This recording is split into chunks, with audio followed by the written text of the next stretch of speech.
بسم الله الرحمن الرحیم. السلام علیکم. نن زمونږ ټاپک دی فلو، کول یا زکام ورته هم ویلی شو. فلو یا کول څه شی دی؟ دا د څه وجې نه کیدلی شي؟ دې علامات څه شی دی؟ او چې کله فلو یا کول انسان ته وشي، په دغه ټیم کې د انسان دپاره کوم سپلیمنټ یا کوم خوراکونه ضروري دي. په دې باندې به موږ نن خبرې اترې کوو. فلو یا زکام چې دی دا په پاکستان کې په کم سیزن کې یا په کم وخت کې زیات وي. نو دا په دسمبر ټو فبروري یعنی د یخنۍ په موسم کې فلو یا کول زیات وي. کم ځایونه د انسان انفیکټډ کیږي.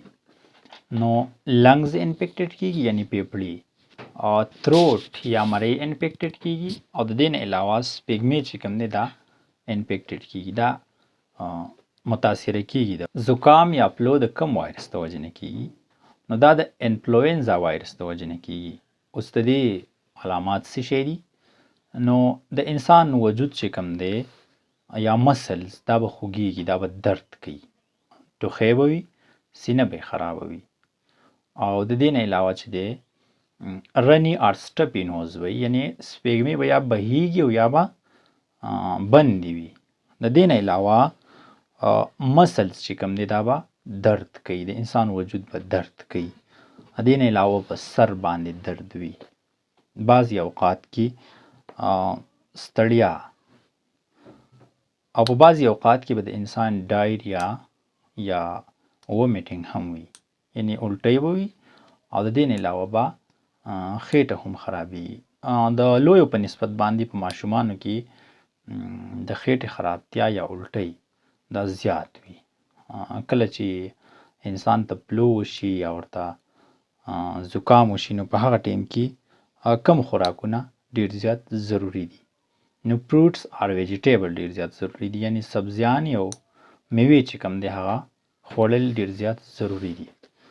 ولې چې په فروټس اور ویجیټیبل کې ویټامین سی وي، او ویټامین سی د امیونټي د مضبوطیا دپاره ډېر زیات اهم وي. کوم وخت کې چې انسان ته زکام وي، نو په هغه وخت کې هاني یعنی شهد چې کوم دی هغه ډېر زیات اهم دي د خوراک دپاره.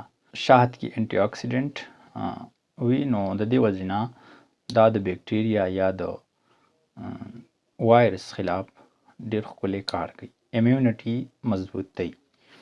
په فروټس کې کم فروټس امپارټنټ دي، د کم فروټس خوړل ډېر زیات ضروري دي. نو کیله، په کیله کې ویټامین سی پلس B6 سره د پوټاشیم موجود وي، نو دا د امیونټي سیسټم چې کوم دی ډېر زیات سپورټ کوي. نو په دې وجه باندې د کیلې خوراک هم ډېر زیات ضروري دی. سټرابریز یا بلوبیریز دا چې کوم دی نو دا انټي اکسیډنټ په دې کې موجود وي، ویټامین سی په دې کې موجود وي، او دغه چې کوم دی ویټامین سی پلس انټي اکسیډنټ دا چې کوم دی نو دا د ټوخي دپاره او د بریسټ یعنی د سینې دپاره هغه ډېر زیات اهم وي. دا د څه وجې نه خورېږي؟ نو تھرو ایر، د هوا د وجې نه خورېږي، یا چې کوم دی نو د کم انسان بیمار وي د هغې سره میل جول د هغې د وجې نه هم خورېږي. د فلو یا د کول پریونشن څه شی دی؟ د زکام بچاو څه شی دی؟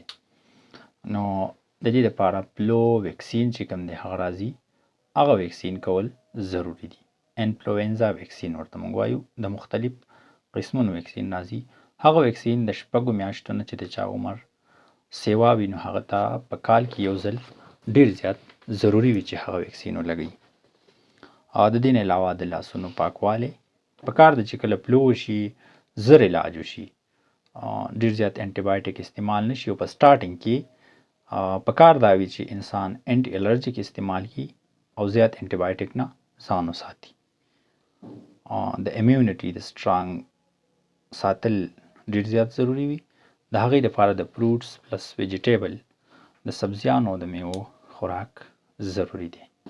ما سره دغه لږ غوندې معلوماتو د خپل علم او د پوهې مطابق ما تاسو سره شریک کړل. که تاسو هم د فلو یا د زکام حوالې سره څه معلومات لرئ ما سره یې په کمنټ کې شریک کړئ.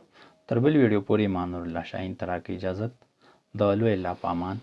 السلام علیکم ورحمت الله وبرکاته.